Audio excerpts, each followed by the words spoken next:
জাবালে নূর, হেরা গুহা, যেখানে পৃথিবীর ভাগ্য বদলে গিয়েছিল। এই সেই পাহাড় যেখানে প্রথমবার আসমান থেকে ওহী নেমে এসেছিল। এই অন্ধকার গুহায় 4 দিন নয়, বরং কয়েক সপ্তাহ ধ্যানে মগ্ন থাকতেন রসুল সাল্লাল্লাহু আলাইহি ওয়াসাল্লাম। এখানেই জিব্রাইল আলাইহিসাল্লাম নিয়ে এসেছিলেন সূরা আলাকের প্রথম 5টি আয়াত।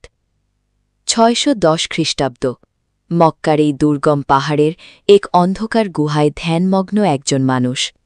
হঠাৎ পুরো গুহা এক অপার্থিব আলোয় আলোকিত হয়ে উঠল। জিব্রাইল আলাইহিসাল্লামের সেই অমর শব্দ, ইকরা, পড়ুন। এই সেই জাবালে নূর বা হেরা গুহা, যেখান থেকে অন্ধকার পৃথিবীতে ইসলামের আলো ছড়িয়ে পড়া শুরু হয়েছিল। ভাবুন তো, কতটা কঠিন ছিল সেই সময় এই পাথুরে পথ পাড়ি দেওয়া।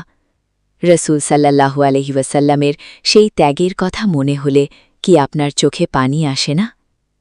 এমন আরও অজানা ইতিহাস জানতে জ্ঞান গল্প সাবস্ক্রাইব করুন। আসসালামু আলাইকুম।